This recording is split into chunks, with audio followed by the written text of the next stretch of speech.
তো সকালবেলা উঠে হচ্ছে গিয়ে আমি বাজারটা নিয়ে নিছি, আসলে নাস্তা পানি কামটা সেরে তারপরে হচ্ছে গিয়ে বাজারে নিয়ে বাজারগুলো কুটে নিছি। তো এই দিক দিয়ে হচ্ছে গিয়ে ওনাদেরকে ডাকলাম, ওরা আব্বুকে ডাকলাম যে উঠো, ঘুম থেকে উঠো, জুমার নামাজের সময় হয়ে যেতেছে। তো উনি উঠছে, উঠে একটু বেলকনিতে বসলো, বসে টসে তারপরে এখন যেতেছে গোসল করতে। আর এই দিক দিয়ে আমি তাড়াহুড়ো করে মানে ঘরটা গুছিয়ে নিতেছি, আসলে তিনটা রুম গুছাবো আর একা একা সব কাজ করতে করতে আসলে অনেকটা সময় আমার অনেক সময় লাগে আর অনেক দেরি হয়ে যায় আমার রান্নাবান্না করতে। তো আমি এখন ঘরগুলো গুছিয়ে তারপরে হচ্ছে গিয়ে ওদেরকে রেডিমেডি করে দিয়ে তারপরে হলো রান্না করতে যাব। তো আগে ভাবলাম সুন্দর করে ঘরটা গুছিয়ে নে, আর যেহেতু সামনে ঈদ সব কিছু একটু ভালো করে পরিষ্কার করতে হবে। তো আমি কালকে এই তো সোফা রুমের সব কাভারগুলো পাল্টিয়ে নিয়েছিলাম, তো এই জন্য কালকে সব ফার্নিচার সুন্দর করে মুছে আজকে আর মুছবো না, আজকে খালি একটু ঝাড়াঝাড়ি করে তারপরে সব রেখে দিব।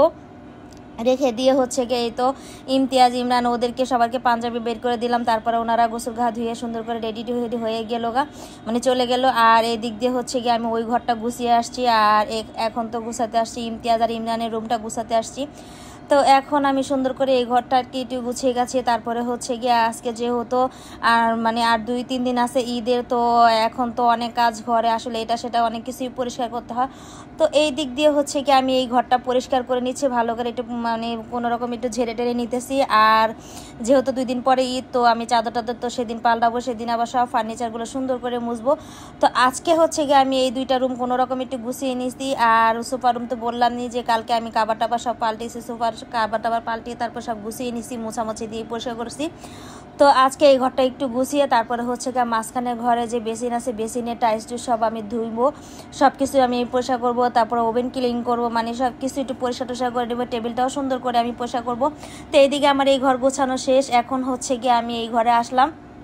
আসলে এত তাড়াহুড়া করতেছিলাম, এত দৌড়াদৌড়ি করতেছিলাম কোনটা থেকে কোনটা করব। আর এদিক দিয়ে তো বৃষ্টির মা পারে না আমার উপর দিয়ে, সে ঘর মুছে চলে যায়, আমার উপরে দিয়ে সে তার কাজ সেরে চলে যায়।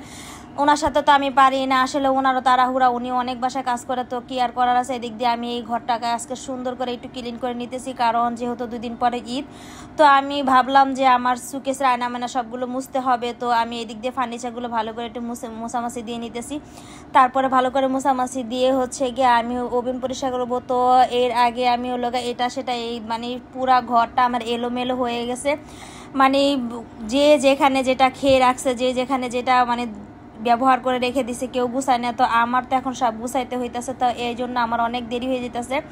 তো এই দিক দিয়ে হচ্ছে গিয়ে আমি সুকেশটাকে ভালো করে পরিষ্কার করে নিতেছি, ভালো করে পরিষ্কার করে তারপরে হচ্ছে গিয়ে চেয়ার টেবিল এগুলো আমি অনেক ভালো করে পরিষ্কার করবো। তো এই দিক দিয়ে চিন্তা করতেছি, আসলে রান্নারও তো আজকে অনেক দেরি হয়ে যাবে, তো ভাবলাম রান্নার দেরি হলে হোক, তারপর আজকে একটু দেরি করে তো বাহির থেকে ইমতিয়াজ ইমরানকে পোলাও এনে তারপরে হচ্ছে গিয়ে ওদেরকে খাওয়াবো। আর এখন হচ্ছে গিয়ে যে কাজগুলো আছে আসলে সবগুলো কাজ আমি সেরে নিব। তো এই দিক দিয়ে হচ্ছে গিয়ে আমি এই ফার্নিচারগুলো মুছতেছি, আর বৃষ্টিমা বলতেছে তাড়াতাড়ি করে না, তাড়াতাড়ি করে না, আমার তো দেরি হয়ে যেতেছে। আমি বললাম আপনি একটু দাঁড়ান, তো উনি একটু দাঁড়াইছে। আর এদিক দিয়ে বললাম যে বৃষ্টির মা আপনি না দাঁড়িয়ে হচ্ছে গিয়ে ঘরটা ভালো করে ঝাড়ু দিয়ে নেন। আসলে বৃষ্টির মাকে দিয়ে আমি ঘর ঝাড়ু দেওয়াই না, আমার নিজের ঘর আমি নিজেই ঝাড়ু দেই, আর মানে আমার ঘর কেউ ঝাড়ু দিলে আসলে আমার পছন্দ হয় না। আর ঘর ঝাড়ু দেওয়ার পর যদি পায়ে বালু বালু লাগে, তারপরে হচ্ছে গা চিপা চাপা যদি ময়লা থাকে, আসলে আমার মনে হয় না যে ঘর পরিষ্কার। তো এই জন্য সবসময় আমার ঘর আমিই ঝাড়ু দেই, আর আমি নিজের ঘর নিজেও ঝাড়ু দিতে অনেক পছন্দ করি।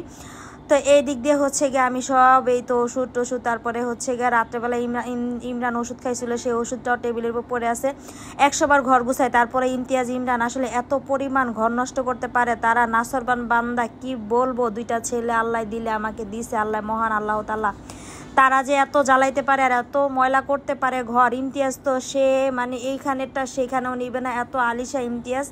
তো আমি হচ্ছে গিয়ে এই ফুলগুলো আসলে আমার ধোয়া দরকার ছিল, তো আমার সময় যেহেতু নাই ধোবো না, তো অন্য কোনো এক সময় আসলে ফুলগুলো ভালো করে সাবান পানি দিয়ে আমি ধুয়ে নেব। তা এখন হচ্ছে গিয়ে আমি সব ডিব্বাটা মানে এখানে যা আছে সব বোতল টোতল সবগুলো পরিষ্কার করে নিছি, টেবিলটাকেও অনেক সুন্দর করে মানে পরিষ্কার করে নিছি। তো এখন আমি ভাবলাম ওভেনটা অনেক ময়লা, অনেক দিন ধরে ভাবতেছি আসলে পরিষ্কার করবো, আর যেহেতু সামনে ঈদ বললামই তো সব কিছু পরিষ্কার করতে হবে। তো আমি এখন হচ্ছে গিয়ে ওভেনটাকে একটু সাবান পানি দিয়ে তারপরে হচ্ছে গিয়ে থালা বাসন মাজার যেই সোফাটা, ওই সোফাটা দিয়ে তারপর হচ্ছে গিয়ে আমি ওভেনটাকে ভালো করে পরিষ্কার করে নিতেছি। তো সোফাটা ভালো করে দিয়ে মাঝামাঝি করে এখন হচ্ছে গিয়ে আমি নরম একটা কাপড় দিয়ে তারপরে হচ্ছে গিয়ে ওভেনটাকে ভালো করে মুছে নিতেছি। তো সাবানের গন্ধ যেহেতু না আসে, তো আমি এরকম করে 2-3 বার করে হচ্ছে গিয়ে মুছে তো ওভেন পরিষ্কার করা শেষ। এখন হচ্ছে গিয়ে আমি বেসিনটাকে ভালো করে মেজে তারপর পরিষ্কার করে নিতেছি। তো এদিক দিয়ে আমার একটা জুয়েলারি অর্ডার করছিলাম অনলাইন থেকে, তো সেই জুয়েলারিটা আমার চলে আসছে আসলে। তো আমি খুলে দেখতেছি কেমন হয়েছে আমার জুয়েলারিটা। তো আমি যেরকম অর্ডার করছিলাম আসলে যেরকম দেখছি সেরকম না, বাস্তবে মানে একটু বেশি ভালো লাগতেছিল না। অনলাইনে আমার মানে যখন আমি অনলাইন দেখছিলাম বেশি ভালো লাগছে, এখন আমার ভালো লাগে না। তো আমি এদিক দিয়ে রান্না বান্না চলে আসছি। আজকের ভিডিওটা আমার এই পর্যন্ত। আল্লাহ হাফেজ।